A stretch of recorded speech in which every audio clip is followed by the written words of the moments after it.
Hey everyone, so this video is very long overdue, and I'm gonna try to hurry up and do it before I go to work because I was like, let me just hurry up and get this video up.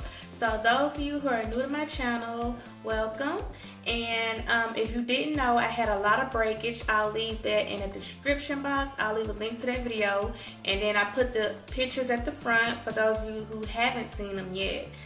So I'm gonna just jump right into it and let you guys know some of the things that I personally did to help get my breakage to grow back and get back on the right track. Now, the first thing you want to do is I took notes because I didn't want to forget anything. The first thing you want to do is find out what caused your breakage and to never do it again. Now, for me, it was using a certain type of hair color.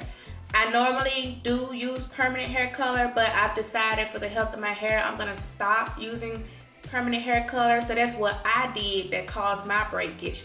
Now, you may use heat too much. You may overprocess your hair. You may, your diet may not be as good as you would like. You may have a certain sickness or illness. You may be pulling your hair tight hairstyles. You might be trying to style your hair while it's wet and it's popping. There's just so many things that could cause your hair to break, and the number one thing you want to do is find out what is it, what's happening, and then once you find out what it is, you want to stop doing that. So for me, I use permanent hair color, which I always did, but I use a different brand. But even after I used that different brand, I said, you know what, I'm not going to color my hair anymore. I'm just going to use semi-permanent hair color, which is perfectly safe for your hair.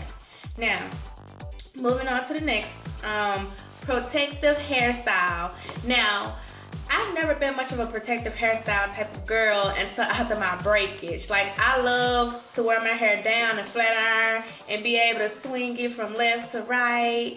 But after my breakage, I had to put my hair up. And to me, my definition of a protective hairstyle is what I'm wearing right now. It's something where you don't have to comb and brush or manipulate your hair every day. You know, it's a style where you can kind of go a week or two without really doing too much to your hair. Right now, I just have some twists in the front and I have it up in a ponytail in the back. And all I have to do is really put oil sheen on this and some edge control and go. So protective styles would be your best friend. Also, I would gel down the front of my hair. I'll leave the link to that video in the description box. I would gel down the front of my hair because that's where I had my breakage at. I was like literally bald on both sides of my head.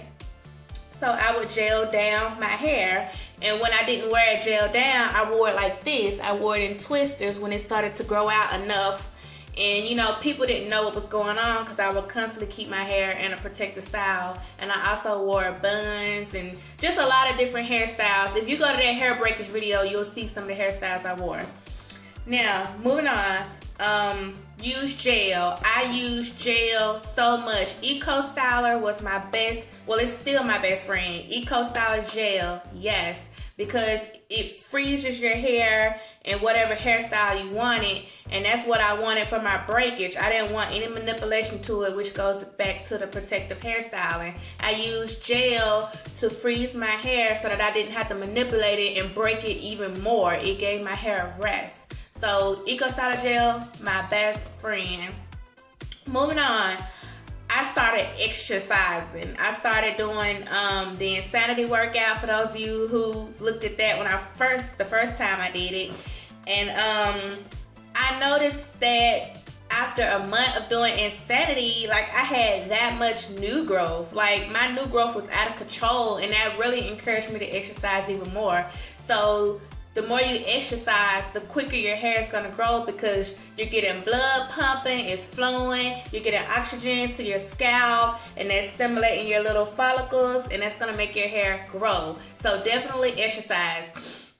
If you don't exercise, another alternative may be the inversion method. I've never tried it before, but I've seen a lot of people on YouTube do it, and a lot of people say that it does work for them. So you can look up inversion method tutorials on YouTube to see how to do that.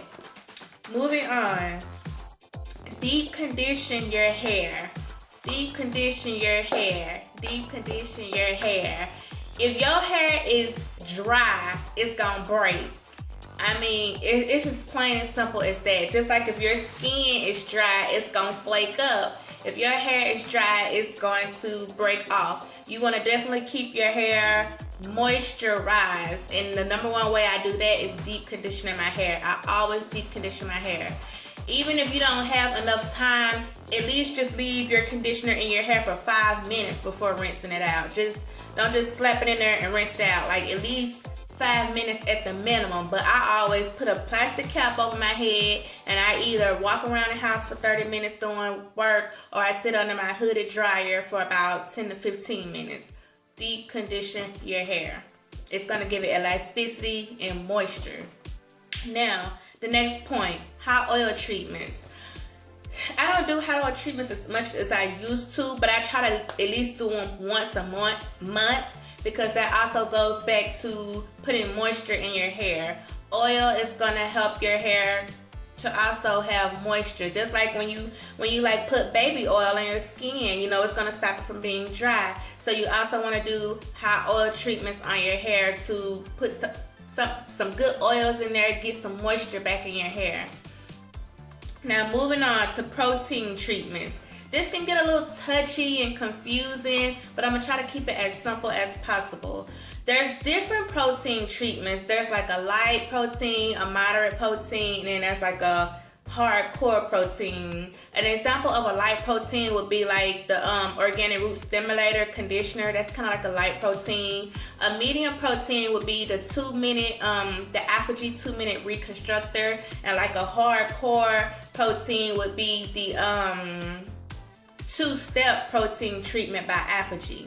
Now, when I first had my breakage, I did the 2-step protein because that's like packed with, that's like, it even makes your hair hard until you rinse it out. Like that's a serious protein treatment. You don't want to do that a lot because too much protein can actually break your hair off. But anyway, when I first got my breakage, I did the 2-step protein treatment by aphogee. And then after that, I just continued to use the aphogee 2-minute reconstructor about once or twice a month. And that helps. Protein helps build up the strength in your hair. That's what protein does. It helps build up strength, makes it stronger. So I definitely did protein treatments. When I put relaxers in my hair, I put the 2-minute reconstructor in my hair to build it back up. So I like to keep strength in my hair to help keep it from breaking. Now moving on, cut it as it grows. Now those of us who are on our hair journey, we want length. Let's be honest, we want length. But ladies, you have to recognize that you want to have health before length, because if you have health, length is gonna come. You don't want length and it's looking raggedy, it's straggly, it's see-through. You don't want unhealthy length. You want health and then length. So what I had to honestly do, I had to start cutting it as it was growing off so that I can kind of like even it up to, so it could look right. I didn't want it to look all jacked up and stuff. So definitely just, cut it a little bit as it starts to grow. Moving on. You want to be patient and give yourself at least 6 months to a year to see results.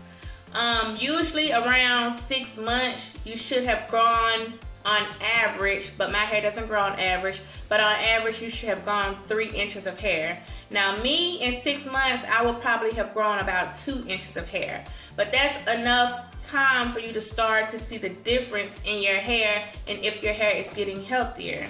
So you definitely want to, you can't do all this stuff and expect next month for your hair to be looking fabulous. It took time for my hair to get back where it was. It didn't get like this overnight. My hair broke off last year. I think it was around October or November of last year. And it's just now, this year, November 2014, starting to look somewhat normal, So definitely give yourself the time and the patience to baby your hair and to work on seeing the results. I actually meant to say one before that step. But last but not least, you want to do scalp massages. Now, honestly, I didn't do scalp massages, and y'all gonna think I'm crazy for this tip, but I had a bad habit of doing this.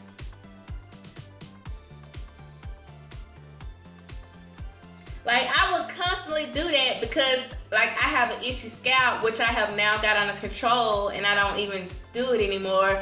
But for the longest time, I would just do this without thinking about it. And by doing this, I know y'all gonna think I'm crazy, but that's stimulating blood flow to your hair.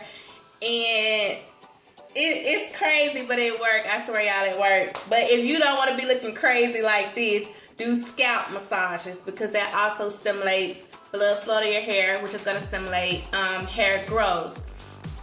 So those are my personal tips. If you guys would like to, you can share your personal tips down below in the comment box. Or if you have any feedback to any of the tips that I provided, then just let me know. But I hope these tips were helpful to you.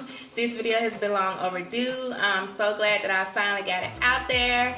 And I just wish you all a very healthy, happy hair journey. So if you guys have any questions or comments, just let me know.